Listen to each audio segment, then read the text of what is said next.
Jadi menggunduli rambut sampai betul-betul habis haram, kecuali dalam dua hal, kecuali dalam dua keadaan, dan dua-duanya ibadah.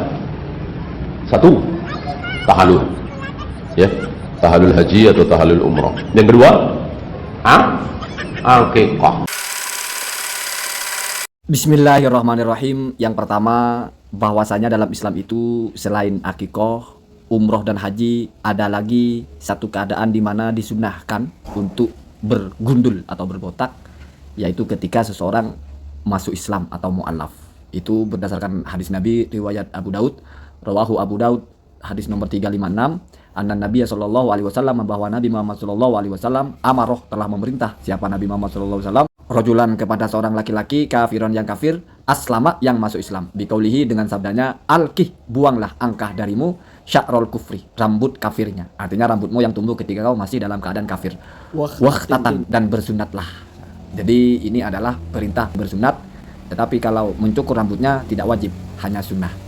Hasanahu Albani, ini dinyatakan hasan oleh Syekh Albani fi Sahihi Abi Daud, di dalam kitab Sahih Abu Daud. Wandur Al-Mughni, dan juga lihatlah kitab Al-Mughni jilid 1 halaman 276. Wa syarhi Al-Umdah, dan juga syarahnya kitab Al-Umdah li Syekhul Islam, yang telah dirilis atau dibuat oleh Syekhul Islam Ibnu Taimiyah, halaman 350 jilid 1. Jadi bukan hanya dua Pak Ustadz, sebetulnya ada 4, haji dan umroh dipisah. Tetapi kalau digabung ya ada 3, haji, umroh, akikah, dan mu'allaf, begitu. Kemudian ketika Ustadz ini mengatakan bahwa selain keadaan yang dia sebutkan itu hukumnya haram, maka itu aneh bin ajaib, menabrak apa yang ditulis oleh ulama kebanggaannya sendiri, yaitu Ibnu Taimiyah. Saya baca, mubahun adalah boleh, memotong itu hukumnya boleh. Wahua, hal itu, ayyahliqah, yaitu orang memotong roksahu, rambutnya, lihajatin, karena keperluan. Misli ayyahliqahu, seperti misalnya dia harus memotongnya litadawi, untuk berobat, min marodin, dari penyakit. Ya kalau sekarang ada orang mau dioperasi atau penyakitnya ada borok, kan harus dipotong rambutnya. Atau lidaf'i adza al-qomli, untuk mencegah atau menghindari atau mengobati penyakit al-qomli, kutuan ya. Wa nahwi dzalika, dan untuk keperluan-keperluan yang lain.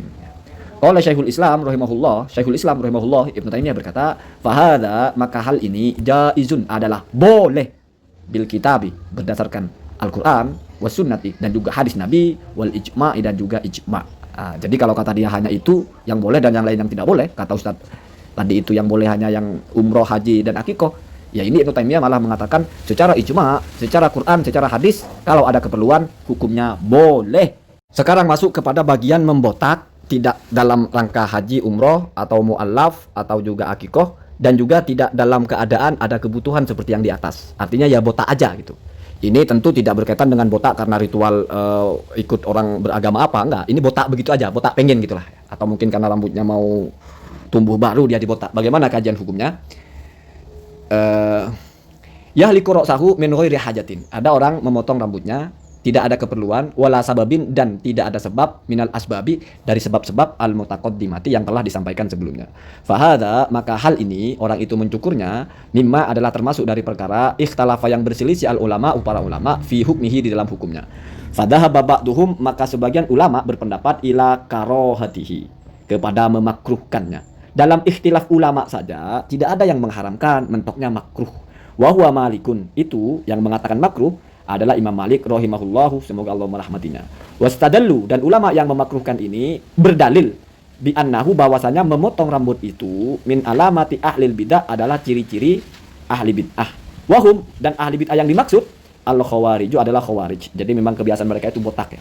Kama sabaqo, sebagaimana telah terlewat keterangannya fil hadisi, di dalam hadis.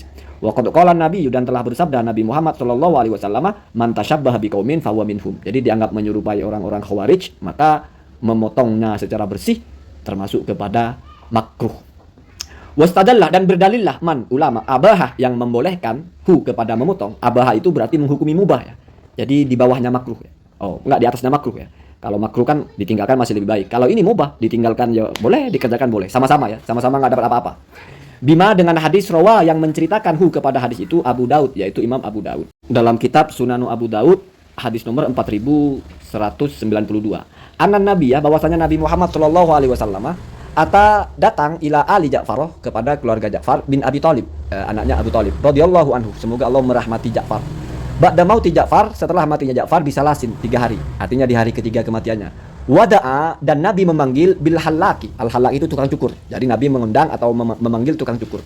Fa'amaroh, maka kemudian Nabi memerintahhu kepada al halak itu, yaitu tukang cukur itu, ayah likoh, untuk mencukur ru'usa banihi, kepala anak-anak dari Ja'far ya. Jadi anak-anaknya itu disuruh dicukur ya. Disuruh dicukur ya. Tidak mungkin menyuruh Ja'far, Ja'farnya kan sudah tidak ada. Tetapi Nabi menyuruh tukang potong itu ya. Sohahahu, disohihkan hadis ini atau mensohihkan kepada hadis ini Al-Albaniyu, Syekh Albani fi Sohihi Abi Daud. Di dalam kitabnya Syekh Albani sendiri ya, yang berjudul Sohihu Abi Daud, di mana di situ tertulisnya hadis nomor 3532. Jadi Syekh Albani menyaring lagi hadis-hadis dalam Sunan Abi Daud itu mana yang sahih. Biasa ya. Sehingga nomornya berbeda. Kalau Sunan Abi Daudnya itu nomor 4192, tapi kalau dalam kitabnya Syekh Albani 3532. Mungkin sudah banyak yang gugur ya. Sudah banyak yang tidak sahih ya. Mungkin ya.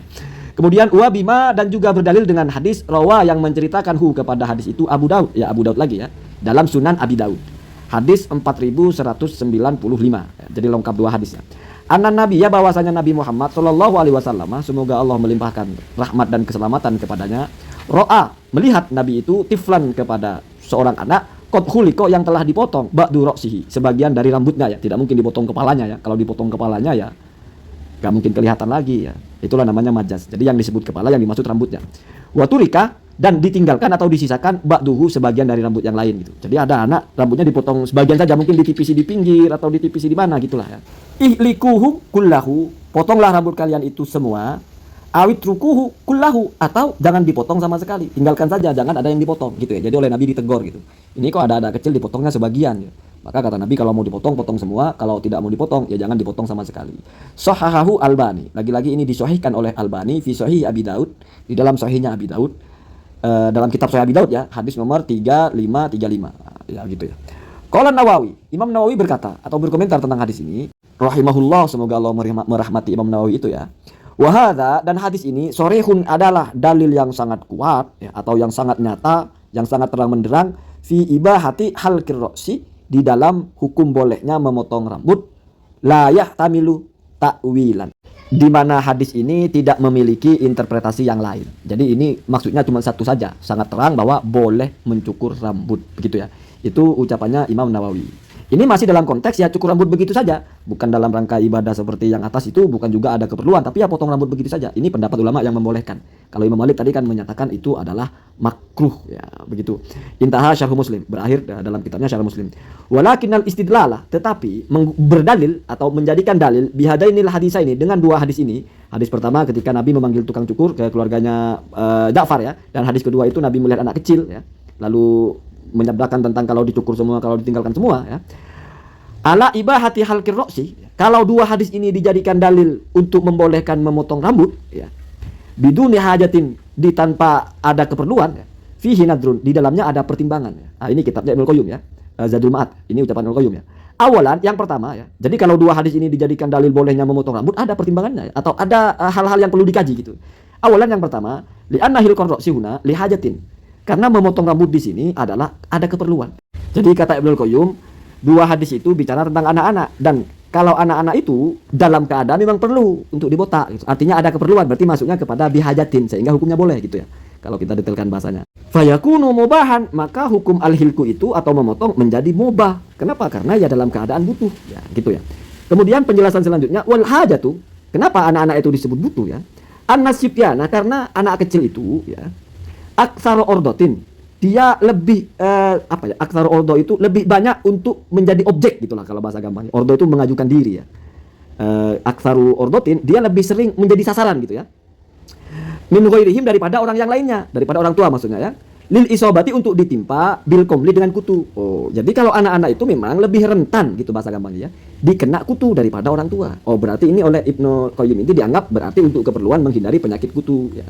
Kenapa bisa lebih sering kena kutu? Likat roti rutubatihim, karena sering basah ya. Anak kecil kan sering mandi ya. Anak kecil itu sering senang main air lah. Ini bahasa Ibnu Qayyim ya. Wal ausahi, dan juga banyak kotoran, allati, di mana kotoran itu tata allaku, bergantung atau nempel ya, bihim, dengan mereka. Jadi kalau anak kecil itu kan dua hadis ini kan bicara anak kecil semua. Yang pertama anak-anaknya Ja'far, yang kedua anak kecil yang dijumpai Nabi. Maka kata Ibnu Qayyim, ini hadis bicara tentang orang dipotong rambutnya karena keperluan, ada kebutuhan. dilihat dari kasusnya memang yang disebut oleh Nabi itu adalah anak-anak kecil, di mana anak kecil itu memang lebih rentan terkena kutu karena mereka rambutnya sering basah dan juga banyak kotoran, sehingga ini berarti masuk kepada yang pertama, yaitu karena kebutuhan, bukan tidak ada kebutuhan, begitu ya. Itu ada dalam kitab Zadul Ma'ad juz 4 halaman 159. Sanian, yang kedua ya, inna hadza, bahwa hal ini fi haqqis shaghiri, adalah berlaku untuk anak kecil. Wasobiyu, adapun anak kecil itu yurokhosu, memang diberi keringanan, lahu baginya, ma berupa sesuatu, la yurokhosu, yang tidak dijadikan keringanan ya, lil kabiri, untuk orang yang dewasa. Ini dispensasi untuk anak kecil. Kalau untuk orang dewasa tidak berlaku. Ini dalam kitab Hasyiatu As-Sindi ya, hasyiahnya Imam As-Sindi al-Nasai kepada Sunani Abi An-Nasai. Wandur Majmu' al-Fatawa, ini juga dikuatkan dalam kitab Majmu' al-Fatawa Ibnu Taimiyah jilid 21 halaman 119. Wa Syarhul Umdah, dan juga Syarah Al-Umdah karya Ibnu Taimiyah jilid 1 halaman 230. Jadi justru alasan keduanya adalah, atau pertimbangan yang kedua adalah, itu berlaku untuk anak kecil, di mana tidak berlaku untuk orang-orang dewasa, begitu ya, menurut As-Sindi dan juga menurut Ibnu Taimiyah. Berarti hukumnya tidak mubah, tetapi tidak lalu haram. Kenapa? Karena sebelumnya sudah dijelaskan yang haram itu adalah apabila bertujuan untuk hal-hal yang memang dilarang oleh agama. Kemudian bagian terakhir, wahadal hilafu, dan perbedaan pendapat ini fi hadzal qismi, di bagian al-khamisi, yang kelima ini ya, artinya ini adalah pembahasan tentang memotong rambut bagian kelima, yaitu tidak ada keperluan sama sekali, hanya mau potong saja gitu ya. Itu bagian yang kelima. Setelah sebelumnya dibahas ada potong rambut karena ibadah seperti haji dan sebagainya, ada potong rambut yang tasyabbuh atau apa gitu ya. Ini bagian kelima, yaitu yang tidak ada kebutuhan sama sekali. Innama huwa, perbedaannya itu hanyalah hal yukrahu hilqur ra'si, apakah dimakruhkan memotong rambut, am yubahu, atau dimubahkan. Jadi ikhtilafnya ini hanyalah antara makruh dan mubah. Tidak ada bicara haram, Pak Muhtaram ya. Amal afdalu, adapun yang lebih utama, fal afdalu, maka yang lebih utama, huwa adamu hilkihi, yaitu tidak dibotak. Jadi hanya lebih utama gitu ya. Qala al-Qari, Imam Mullah Ali al-Qari berkata, rahimahullah, semoga Allah merahmatinya, al-afdalu, yang lebih utama, ayya alla yuhlaqoh, yaitu sebaiknya tidak dipotong, illa fi ahadin nusukaini, kecuali di dua ibadah ya, yaitu yakni al-hajju wal umratu, yakni al-hajja wal umrata, maksudnya adalah haji dan umrah. Kama kana alaihi, sebagaimana ada alaihi, atas tingkah seperti ini, atas perilaku seperti ini, Nabi Muhammad SAW ma ashabihi, bersama para sahabatnya radhiyallahu anhum, semoga Allah meridai mereka. Intaha min Aunil Ma'bud ya, ini dari kitabnya Aunul Ma'bud ya, Sarah Sunani Abi Daud ya, jilid 11 200 halaman 248. Wallahu taala a'lam. Jadi kalau yang lebih utama itu ya tidak dipotong kecuali dalam dua keadaan, itu pendapatnya Mullah Ali Al-Qari ya. Karena kata beliau, Nabi dan para sahabat itu potong rambut hanya ketika itu ya.